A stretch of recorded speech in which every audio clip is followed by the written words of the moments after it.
Welcome to Baby Boomer Tales. This is Jim. You can access our webpage at babyboomertales.com. There are links there.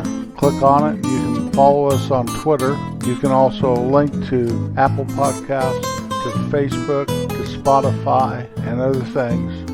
Today I want to talk about my office here in my home.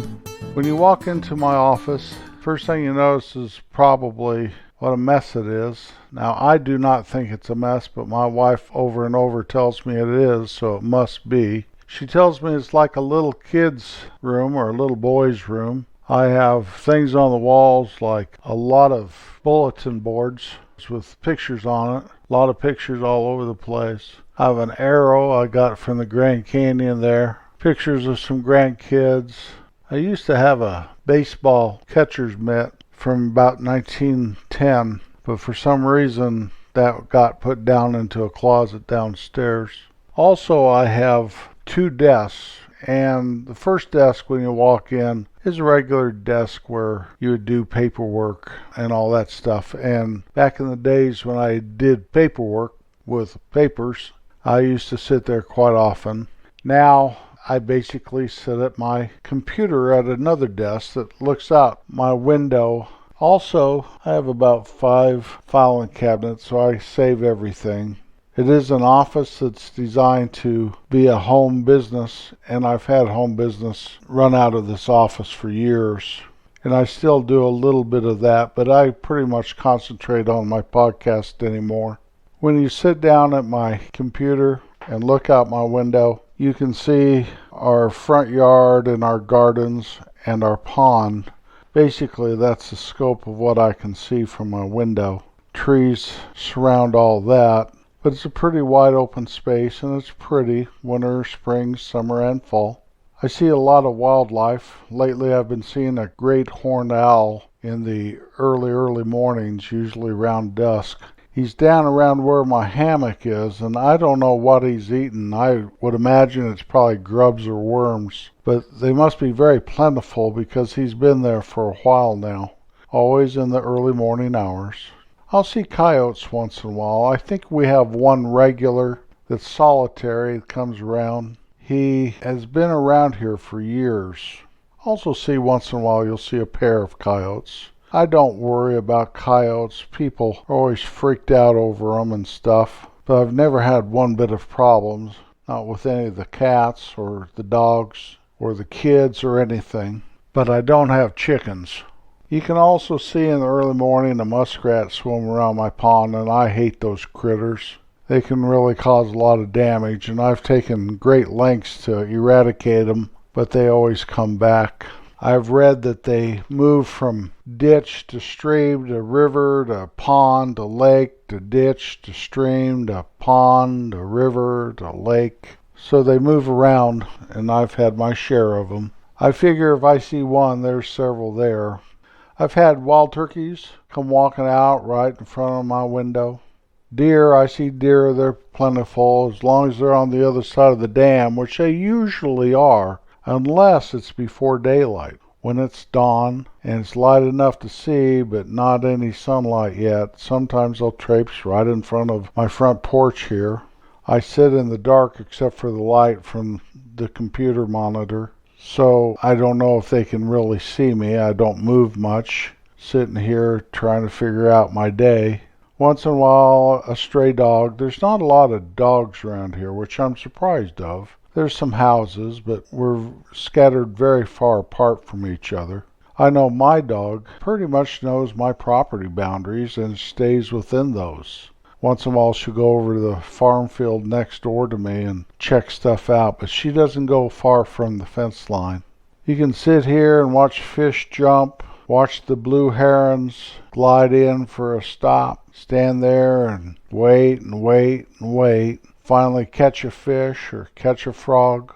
We have geese that show up, and usually it's the locals, the Canada geese. There are some that are not migratory that'll come around in either a pair or up to 10. We usually don't get the migratory geese because there's a big old pond, maybe 16 acre over to my south and east, and that's where they land. Sometimes there's tens of thousands of geese over there during migration season. So I'm thankful they don't stop at my little pond. They would tear it up for sure. But up 1,000 feet or whatever they fly in there, my pond probably looks like a puddle compared to that big old 16-acre one.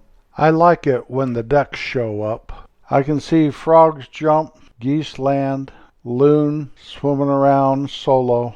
During the daytime I can watch my dog hunt frogs. That's great sport for her. If she's standing on the bank and not with her feet in the water and she's very interested in something, I know she's hunting a snake, and that's good. I'm glad she does that. She's very good at that. When I sit here and look out the world, at the wildlife, at the serenity of my pond, the trees swaying in the breeze, my garden, and this time of year it's in bloom down there.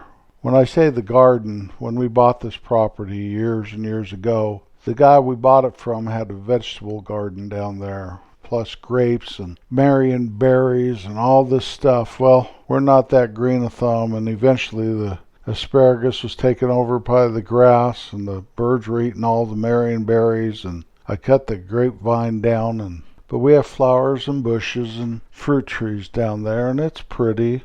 It's where my daughter got married. It's down there at the garden. We still have the little arbor that they were married in front of there with climbing roses growing up it. I do a lot of mowing, and a day like today, I just mowed yesterday, so it's even prettier. And this is where I do my podcast. I made a decision that I can sit back in my office chair and kind of rock and tell my tales better than if I was in some cubicle with a mic that I had to lean forward on and speak into. And so it's a great inspiration for me to be able to look out my window. It doesn't matter if it's 5 degrees below zero and the pond is frozen and the yard is just all covered in snow, or if it's Indian summer and the trees are all yellow and gold and red and purple and the leaves are falling to the ground and the grass is kind of yellowing, or if it's summer and it's 100 degrees out and nothing's moving because it's so blasted hot and the place looks like it could use a good rain. Doesn't matter. My picture looking out my window is always the same, and yet it changes with the seasons. And it gives me great inspiration, and it gives me great peace, and it helps me remember some of these crazy stories I may share with you. I don't know if I could do it any other way. I hope I never have to find out. So I just explained to you where I get my inspiration for my podcast. We all have to have a place. A lot of guys have what they call their man cave. A lot of people go out with the solitude of fishing. It doesn't matter where your comfort place is. It's good to have one. Now for a segment we call the Top 10 55 years ago. That is the top 10 pop songs this week in 1965. Number 10, Seventh Son by Johnny Rivers. Number 9, by the Beach Boys, Help Me Rhonda. Number 8, Hush Hush Sweet Charlotte, Patti Page. Number 7, For Your Love, Yardbirds. Number 6, Crying in the Chapel, Elvis Presley. Number 5, Wonderful World by Herman's Hermits. Number 4, I Can't Get No Satisfaction, the Rolling Stones. Number 3, Wooly Bully, Sam the Sham and the Pharaohs. Number 2, by the Four Tops, I Can't Help Myself. And the number 1 song, The Byrds, Mr. Tambourine Man. And there ain't no place I'm going to. What a great song, Mr. Tambourine Man. Now for another rendition of our Boomer Tall Tales. Back 300 years ago, or was it 1,000, there was a Viking, and his name was Kastor, and he was bigger than life. And there was an Arapaho Indian, and her name was Little Beaver, and she was the most wonderful maiden, the Arapaho had ever seen. And Kastor went to the New World, and he explored, and he was there for many years. And he was in the mountains, and he met the fair maiden, and they married and had a child. And the child was a son. And 300 years later, or was it 1,000? And the child had grown, and they called him Beaver Joe Kastor. And he was larger than life. And he loved to make dams where the river flowed, so he could have wonderful, wonderful, wonderful places to swim. And he swam, and he dove, and he fished, and he said, "This is the life for me." He went higher into the mountains, and lo and behold, he came across a beautiful, beautiful, beautiful valley at the foot of the mountains, and the wonderful river was flowing so fast over the rocks, and the rapids were amazing to him, and it kept flowing to the south, and the plain was nice and flat. And Beaver Joe Kastor said to himself, "This would be a good place to build a huge lake where I could swim and dive so deep. And look at how wonderful and flat this is. And I do not even need to build a dam. I can just dig a hole. It will be unique to everything I've built before." And so he pondered this, and he wondered. And he knew his father Kastor had built great lakes. And he knew his mother loved her people so dear. And he wondered, how can I do this thing where I honor my mother and father?